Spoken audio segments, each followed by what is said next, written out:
Hey friends, it's Jasmine. I hope that you all are doing well. If you're new to my channel, welcome. My name is Jasmine Ambrosia. I have an occult, metaphysical / witchy pagan channel here on YouTube.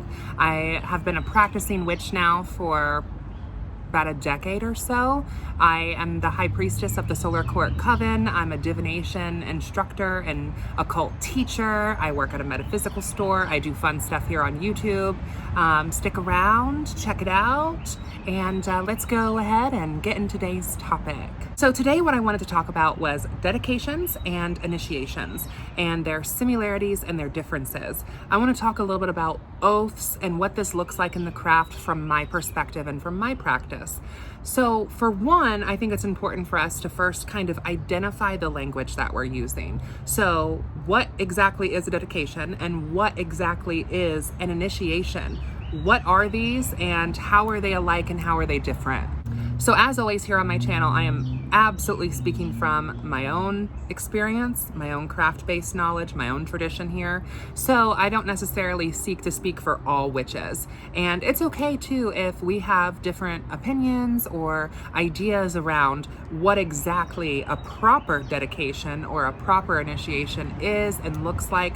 And I'm very aware that this can be a very controversial thing in the craft, but I think it's very important for us to discuss it, for us to talk about it, and especially for those new coming into the craft, this is something that you might bump into. These are words that you might hear in craft spaces, and I just think it's important for us to be educated on what this can mean for a witch. Starting first with a dedication. To me, a dedication can be very much something that you do yourself. It doesn't have to involve other people, though it absolutely can involve other people. It's very much up to you. To me, a dedication is, in a nutshell, basically you're committing and you're dedicating yourself, you're dedicating your path to X. So sometimes witches might dedicate themselves to certain deities. Sometimes witches might dedicate themselves just to the craft in general.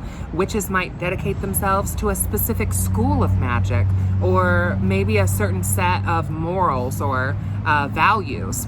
A dedication is where a witch basically takes a step back, analyzes their path and their practice, and they decide willingly and with intention that they're going to dedicate themselves to X. That might be a specific tradition. That might be a deity, like I said. That might be at different schools of magic. But a witch who is dedicating themselves is basically making like an esoteric promise, typically done ritualistically or ceremonially. You can have guests at a dedication, but you don't need to have guests at a dedication necessarily. It can be done totally on your own, in private, in the comfort of your own home. It can be done out in nature. That's a dedication. I know plenty of witches who have dedicated themselves to be, devotees or priests or priestesses of a specific deity, and religion can also influence this as well. So, your mileage is going to vary if you're an atheistic witch or a pagan witch or a Jewish witch or a Christian witch or whatever kind of witch. Your mileage is probably going to vary if you're going to dedicate yourselves to a divinity source. It's probably going to coincide with your orthopraxy and your orthodoxy kind of coming into unison there. But I know plenty of devotees of deities. They might choose to call themselves a devotee, a priest, a priestess, whatever. But that could be like a dedication. Another kind of way to have a dedication, if you will, would just be to dedicate yourself as a witch or dedicating yourself to the craft. That's a very common thing as well. So that's, in a nutshell, a dedication. An initiation. What an initiation is to me is where you're being brought into something, you're stepping into something, you are being pulled into something. An initiation is very much something that, per my practice and per my understanding, per my beliefs, you are initiated into something. So you can't really initiate yourself per se. I believe that you can dedicate yourself, but I don't necessarily see the same with a self-initiation. And I've seen a lot of stuff online about, self-initiation rituals or self-dedication rituals. And to me, I think that these two things are separate.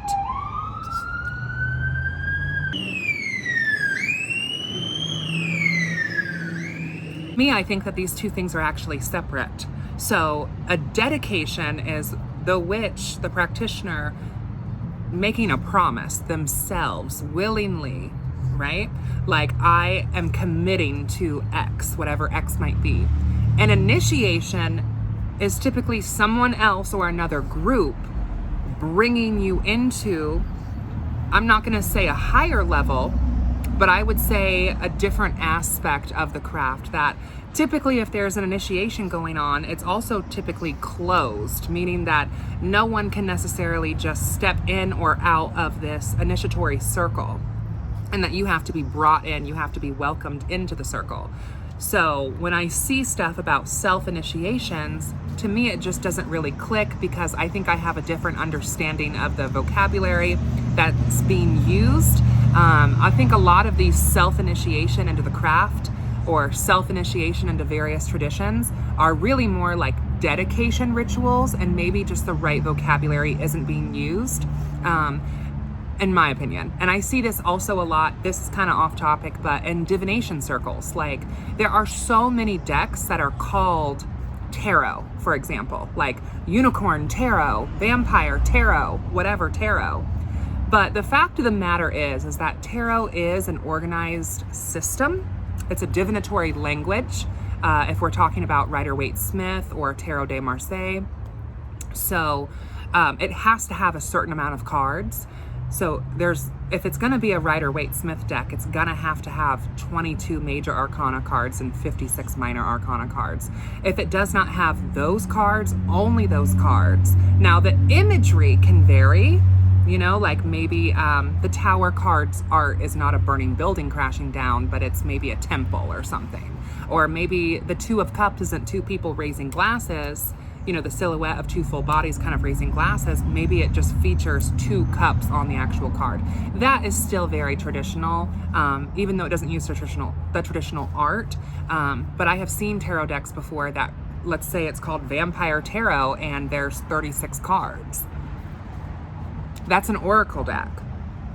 That's an oracle deck. Oracle can be anything that it wants to be. Oracle is very intuition based, and it doesn't follow any set system. I personally like to use a mix of modalities with my divination, but this is what I'm saying, is that this is why language and really defining what it is we're talking about, I think, is so important, because I think this is where a lot of witches get things kind of misconstrued.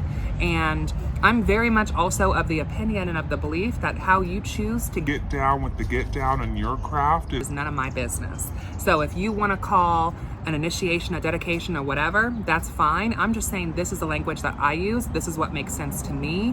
And if you're new to these spaces, this is how I'm defining them.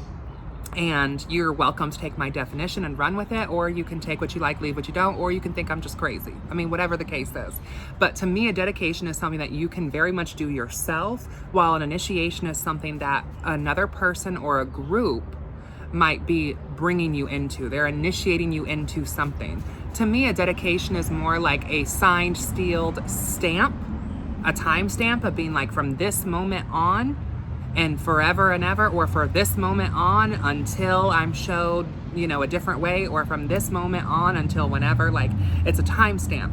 Versus an initiation is more like a movement. Do you see what I'm trying to say? Like, an initiation is more like going from one thing to another thing, versus the dedication is like just sticking with one thing. Anyway, I hope that kind of made sense there. So that is how I define this. Now in this video, I primarily want to talk more about dedications.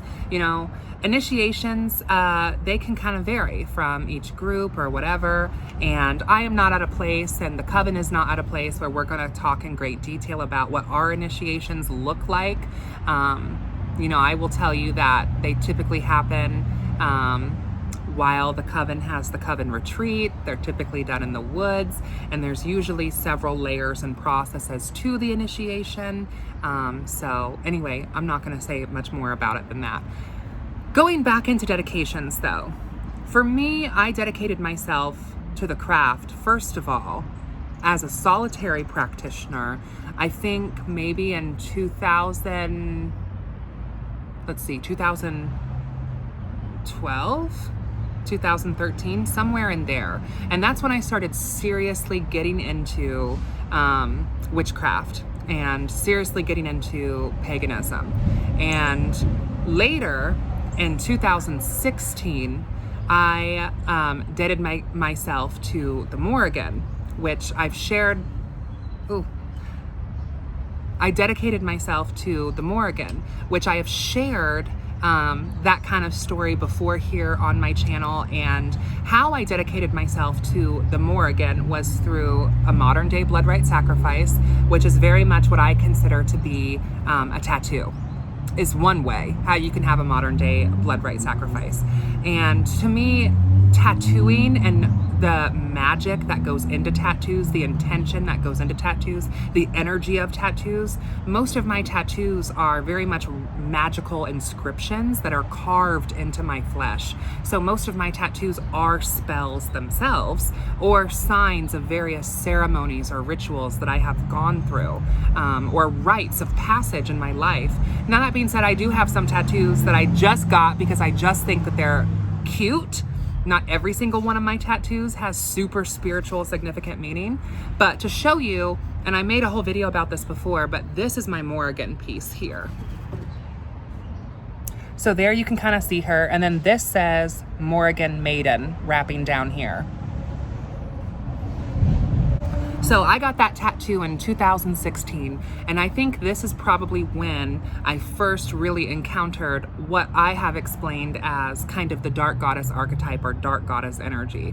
Prior to this, you know, I've talked about in another video, like growing up, how I was very much surrounded by a lot of Kemeticism.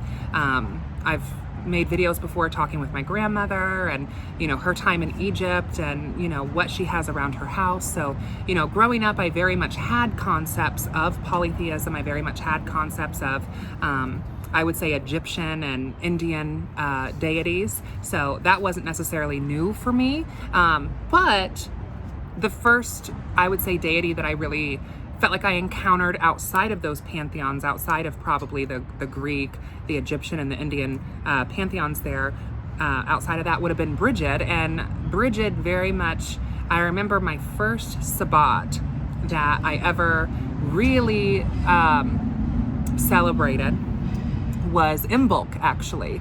And that's where I really kind of got to know Bridget, as Imbolc is often called, like Bridget's Day. And it was through Bridget that I felt very shepherded and guided to the Morrigan. Now, my relationship with the Morrigan has definitely changed over the years, and what it used to be is not necessarily what it is now. When I first kind of dedicated myself to the Morrigan, I very much was very heavily into the Morrigan stories and the mythologies, and I considered myself to be very much a priestess of the Morrigan, very much a maiden of the Morrigan, a Morrigan maid, if you will. And really, the more I got into the Morrigan, the more I started finding similarities with other goddesses who I consider to fall under this dark goddess archetype. And the more I realized that I wasn't necessarily just a priestess of the Morrigan, but instead I felt like a priestess of the dark goddess archetype as a whole. So I would say that I dedicated myself to the dark goddess in 2016 through getting this tattoo. My first dedication, I think it was in 2012 or 2013, that was more of just a ceremonial ritual that I decided that witchcraft and was something that I was serious about. You know, I had kind of dabbled in it a little bit throughout high school, but I wouldn't go so far as to say that, you know, it was as much of a focal point in my life then as it is now. I mean, now I couldn't imagine my life separated from the craft, versus before it was something that I would kind of flow in and out of. But like I said, I have been involved in occultism for about a decade now. Another dedication that I have had, because you can dedicate yourself to multiple different things. You don't have to stick with just one. There's also rededications, just like you might renew your vows. You can rededicate yourself. So recently, and some of you maybe who are on Patreon, or if you saw, I've made a couple of like the shorts on YouTube where you like upload like a short clip. or if you follow me on TikTok, which like all of my links are going to be down below, I recently rededicated myself to the craft. And this is actually a tattoo that I had wanted to get. I had saw it on Instagram in 2016, right around the time when I was getting my Morgan piece here on my arm. And I remembered seeing it and being like, oh, I want to get that. And I took a screenshot of it and I saved it in like my want to get tattoo album, I guess. And years later, it's so funny, years later, my coven sister actually ends up getting that tattoo. And I remember being like, oh my gosh, I had forgotten that I had saved that tattoo and I had wanted to get that too. And, you know, so we had talked about it. And then I looked into a little bit more about this tattoo. And I will put a clip and a little post probably in this video if you don't know what I'm talking about. But this tattoo pretty much went viral on social media, and it is still kind of going viral. But the tattoo is essentially an anagram, an ambigram, that no matter which way you read it, it says witch. And some of you, I'm sure, may have already seen it even, possibly. But many witches are getting this tattoo. Now, this may or may not be the sole original purpose of the tattoo. It might have just been created as like a cool aesthetic piece of art. And let's be real, anagrams, ambigrams, like that's a form of sorcery all in its own, that you can write a word and the way you create it, it reads the same way, either way. Like that's really dope that, you know, artists can create that. And that's definitely a form of sorcery to me. But now tons of witches all over are getting this tattoo as a form of dedication. And I think it's a very beautiful thing because once again, it's bringing in that element of blood sacrifice into the craft, which I think is something that's very sacred. You're spilling your own blood. You're putting that intention into your flesh, and it's becoming a magical tattoo. Like it's a spell carved in flesh. There's something so magical about that to me, and there's something that resonates so highly with having, you know, the runic symbols and you know, occult ink, spell work tattooed into your body. Like I can't explain how much that resonates for me and my spirit, but it does. It so does. And the witch tattoo is very much a piece that not only are you dedicating yourself to witchcraft or to the path of the witch, but you're also making a very permanent alteration to your body that, I mean, really, I mean, there's laser tattoo removal and things like that. But for the most part, you're making a very permanent alteration to your body that there's really not a lot of going back from. Technically, you could get it covered up, you could get it removed, but it was put there, it's there. And I think that that's also what makes it so incredibly powerful. Another thing that I like about this is whether you are a solitary practitioner, whether you are in a closed practice, whether you are in a coven or a group, in the wider net, okay, on a community level, it's a nice reminder that there are other witches out there with this same tattoo, and in some way you are standing in solidarity with those witches, standing in solidarity with the community, and you are also not alone. I know that there are a lot of witches who maybe they don't know any witches around them, and maybe they feel very alone in their practice. And I think that's another reason why this tattoo has caught on the way that it has. So I will insert some clips here of my witch tattoo.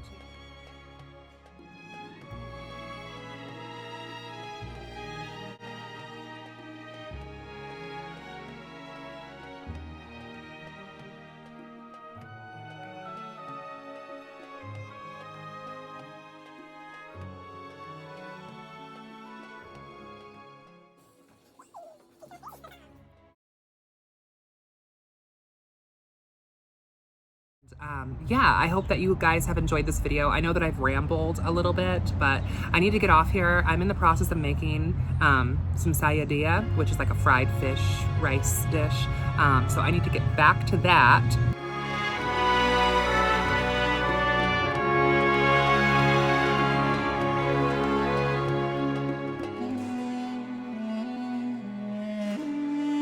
But I just wanted to hop on, say hi, talk about, you know, my experience and my definitions of initiations and dedications, and share some of my dedications with you guys. If you have any dedication stories, I would love to hear about them down below. And if you guys have any occult questions or video topic suggestions, please let me know, and I will definitely look into doing that. So until next time, blessed be.